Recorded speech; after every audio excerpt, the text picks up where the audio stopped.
Welcome to Toffee TV. It is the Everton News Daily. It's Friday the 12th of January. Sam Allardyce has been speaking ahead of Everton's trip to Wembley Stadium tomorrow. Doesn't sound like that, does it? To face Tottenham Hotspur in the Premier League. Allardyce has been speaking about the injury situation at Everton.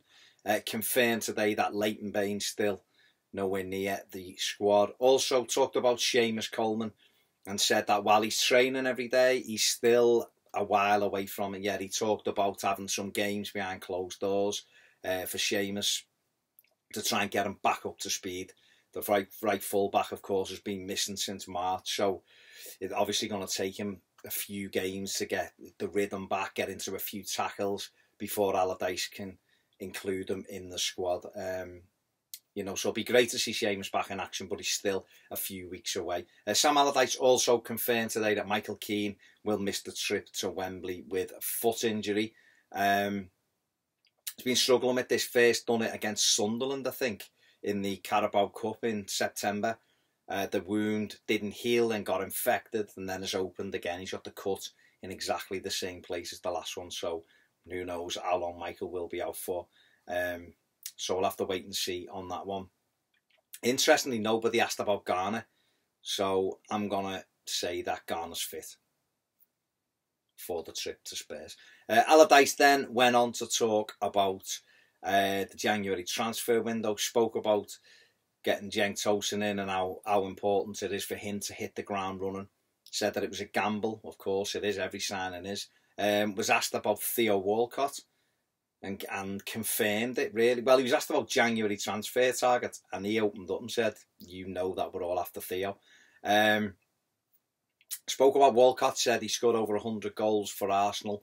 He offers pace, assists, and he'd be a great signing if we could get him in. But he has definitely been bitten by the Everton bug already, because he said, I don't like to get my hopes up because I only get disappointed.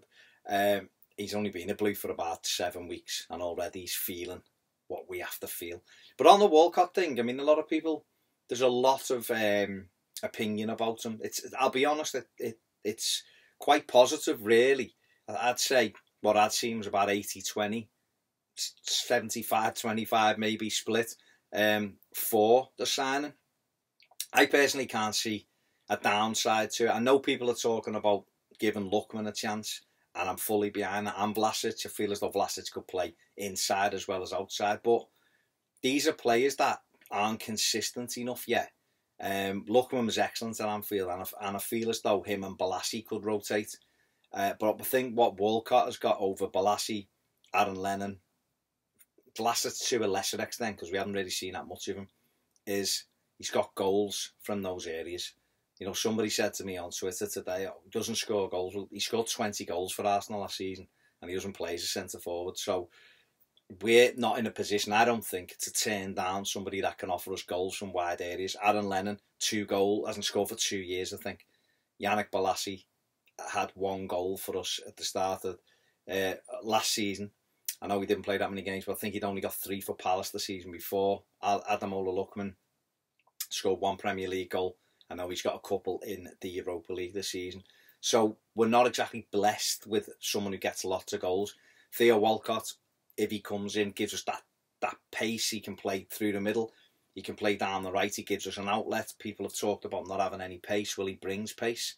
And a front three of Tosun, Walcott, Bolasie with Sigurdsson and Rooney behind them excites me. I'll be honest. That gives me, or Rooney or Sigurdsson gives me the belief that we could create chances, and score a lot of goals from that, and have the pace to hit teams on the break as well. So I think for me it's a win-win. Might be a lot of money, it might be big wages, but he's 28, he's got loads of experience, he scores goals, and for me it's a no-brainer. He's available, let's get him in. Of course we need other players. I mean, the left back situation blows my mind at the moment, how we haven't got that sorted. But let's see what happens, because I think Sam Allardyce did talk about players going out. He didn't mention names, of course he didn't, but what he said was we have to have the right offers in before we'll let players go out the door, and that's totally correct.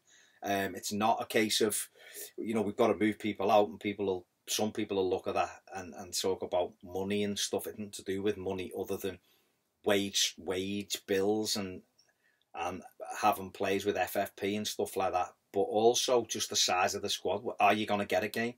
You can't bring 4 or 5 in if the squad remains the same, because there's not enough places for players who are there at the minute. So you want to bring in quality that's going to improve you. You've got to move a few out, and probably the likes of Mo Bezic and people like that who are on the fringes, even the likes of Joel, maybe. You know, he's not getting a game. Do we need 3 goalkeepers? We probably do, but I mean, a lot of times you go with 2. We've got kids who are, you know, lower down in the youth sides and stuff who could go and sit on a bench if need be. So I think he's looking to get, you know, 4 or 5 out this window, and then maybe bring in 3, because I think he wants 4 in this window, and be honest. I think he's got toast, and I think if he can move Oumani Asson, I think he'll replace him with another centre forward. I think he wants Walcott, and I think he wants a left back, and he also wants a centre midfield player. So who knows? Who knows what's going to happen? But again, it's going to be dependent on moving some out. One player who is being heavily linked with Everton is Ezri Konsa, who is the centre back at Charlton Athletic. Looks as though Charlton want around £5 or £6 million for him. Everton value him a little bit lower, but he's very, very highly rated. Arsenal chasing him as well. Obviously, we got Ademola Lookman from Charlton 12 months ago, so we'll have to see what happens with that. Everton are very interesting, have been for a while though, so it's going to be interesting to see whether we can pick him up in this transfer window. You know, he's quick, he's tall. Carl Robinson, the Charlton manager, has called him the best centre back outside the Premier League and has tipped him to be going to be a big star. So that kind of recommendation, let's go and maybe bring him in, because we need, you know, that younger centre back, given Jagielka and Williams are mid-30s. That is basically the news today. Let's hope the boys can go and get a result at Wembley tomorrow. Thanks for watching. I'll see you soon on Toffee TV.